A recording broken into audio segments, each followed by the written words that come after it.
इस वीडियो में दिस कैसे काम करता है उसको डिटेल में समझेंगे, राइट। तो ये हमारा एक कंस्ट्रक्टर फंक्शंस है, उसमें दिस जो है अजीब टाइप से यहाँ पे काम कर रहा था।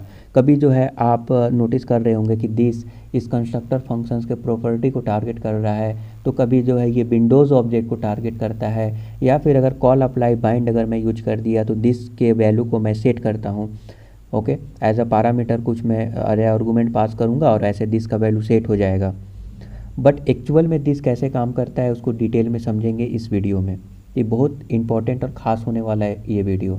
तो किसका प्रायोरिटी, सपोज दैट ये दिस किसको टारगेट करेगा, दिस विंडोज़ को भी टारगेट कर सकता है और यहाँ पे इसके प्रॉपर्टी को भी टारगेट कर सकता है, बट प्रायोरिटी किसका ज़्यादा रहेगा।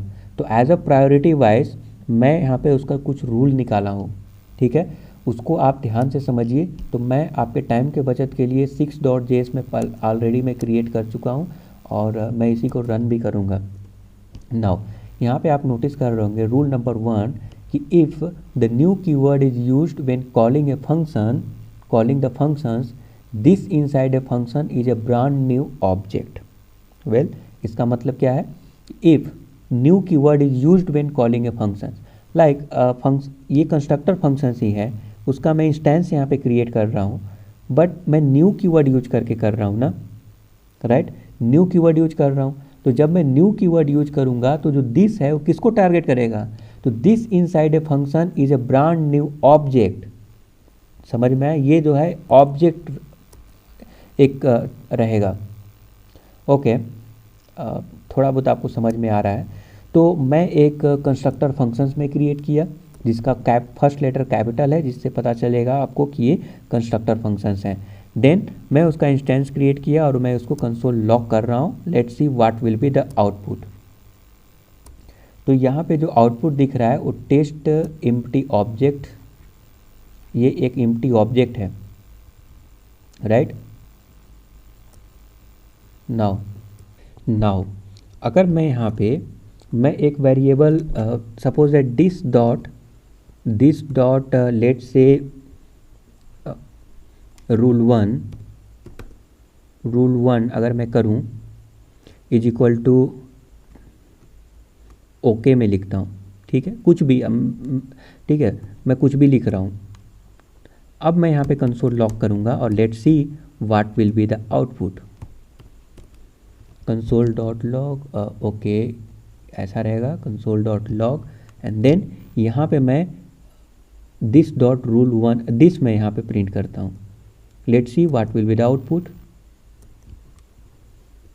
सेव किया। अब यहाँ पे आप नोटिस करेंगे कि जो ऊपर वाला कंसोल लॉग है ये एम्प्टी ऑब्जेक्ट है, बट एम्प्टी ऑब्जेक्ट का प्रॉपर्टी रूल 1 ये सेट हो गया। मैं यहाँ पे दिस किसको टारगेट कर रहा है, तो दिस टारगेट कर रहा है रूल एक ऑब्जेक्ट को, ऑब्जेक्ट का प्रॉपर्टी रूल 1 है।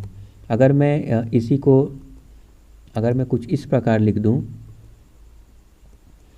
रूल 2 और मैं ओके सब कुछ भी जस्ट एज ए स्ट्रिंग में यहाँ पे दे दूँ, तो ये यहाँ पे उसका प्रॉपर्टी ऐड होते जा रहा है। तो दिस किसको टारगेट कर रहा है, इसके प्रॉपर्टी को टारगेट कर रहा है, ऑब्जेक्ट के प्रॉपर्टी को टारगेट कर रहा है दिस।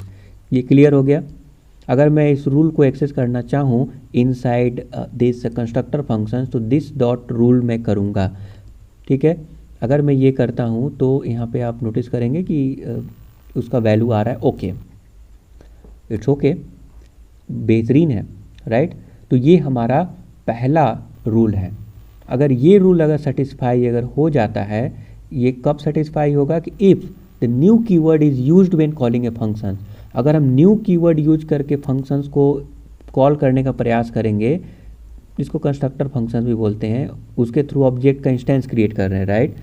तो इस कंडीशन में ये जो दिस है हमेशा, इस कंडीशन में हमेशा दिस जो है एम्प्टी ऑब्जेक्ट को टारगेट करेगा, right. Now it's clear.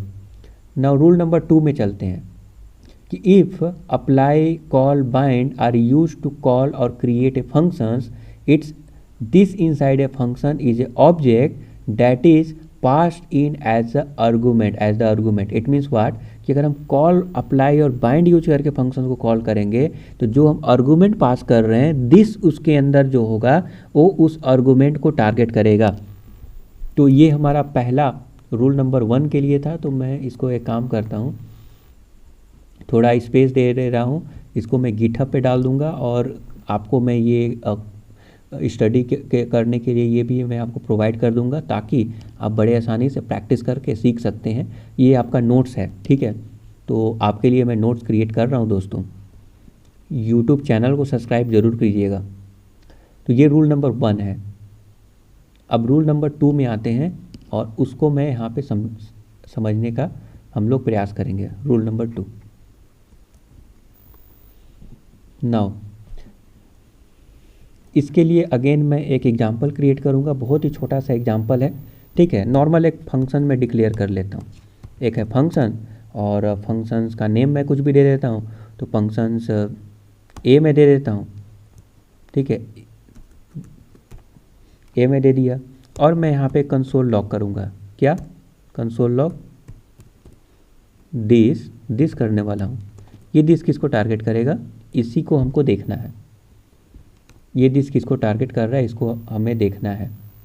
Now इसके अंदर जो मैं कंसोल किया था दोस्तों ये भी हो जाएगा, इसीलिए इसको भी मुझे अभी के लिए कमेंट करना पड़ेगा। तो मैं ऊपर वाले कोड को भी कमेंट कर देता हूँ। नाउ ये दिस को मैं यहाँ पे कंसोल कर रहा हूँ। Let's see what will be the output. But invoke मैं कैसे करूँगा? इन्वोक मैं करूँगा suppose that let's say bind method से। तो बाइंड मेथड क्या होता है दोस्तों? फंक्शंस को इन्वोक करने के लिए हम लोग कॉल मेथड यूज करते हैं, ठीक है। बाइंड मेथड को अगर हमको बाद में इन्वोक करना है फंक्शंस को, तो हम उसको हम बाइंड मेथड यूज कर सकते हैं, ठीक है। कॉल अप्लाई बाइंड के बारे में मैं आगे आपको बताऊंगा, तो अभी घबराना नहीं है। जस्ट आपको बेसिक नॉलेज रखिए कि फंक्शंस को इन्वोक करने के लिए कॉल अप्लाई एंड बाइंड भी यूज कर सकते हैं। इस कंडीशन में आप दिस कीवर्ड को सेट करते हैं। तो ए डॉट मैं यहाँ पे क्या कर रहा हूँ, अब बाइंड मेथड यूज करूँगा तो जाहिर सी बात है मैं यहाँ पे एक वैर ले लेता हूँ, उसको कहीं स्टोर करूँगा। तो bind function is equal to मैं यहाँ पे लिख देता हूँ फंक्शंस का नेम है ए डॉट बाइंड, ठीक है। बाइंड के थ्रू मैं कॉल कर रहा हूँ और उसके अंदर दिस को सेट कर रहा हूँ। तो दिस को कैसे सेट करूँगा? तो यहाँ पे मैं एक ऑब्जेक्ट को पास कर रहा हूँ। तो मेरा ऑब्जेक्ट में let's say value is equal to 30, कुछ भी 3 है। नाउ मैं अब इसको कंसोल लॉग करूँगा, कंसोल डॉट लॉग, और इसको लेटर इन्वोक मैं कर सकता हूँ। तो इन्वोक मैं कर रहा हूँ। कंसोल लॉग करने की ज़रूरत क्या है दोस्तों? हम तो ऐसे ही कर सकते हैं, ऐसे ही इन्वोक कर सकते हैं,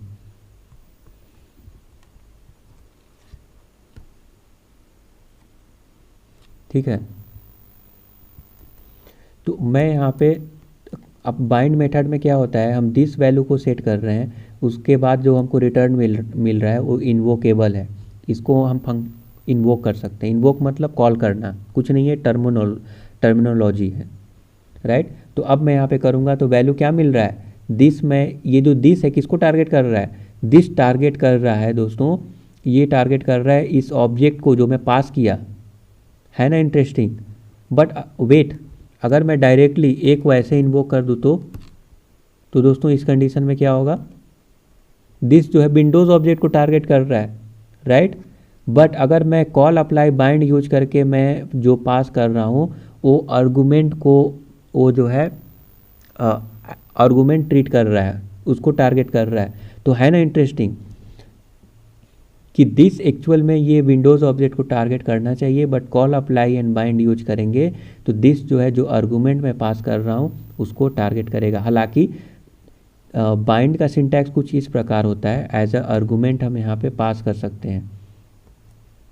लाइक यहाँ पे मैं पास कर दिया, एक स्ट्रिंग में पास कर दिया ABC, और मैं यहाँ पे A अगर मैं यहाँ पे पास करूँगा तो कंसोल लॉग मैं अगर A करता हूँ यहाँ पे दोस्तों, तो लेट्स सी A जो है ABC यहाँ पे मिल गया, ठीक है। अब मुझे यहाँ पर भी यहाँ पे अनडिफाइंड मिल रहा है, तो इस जगह पर भी हमको कुछ पास करना पड़ेगा। समथिंग लाइक दैट, और ये वैल्यू मिल रहा है।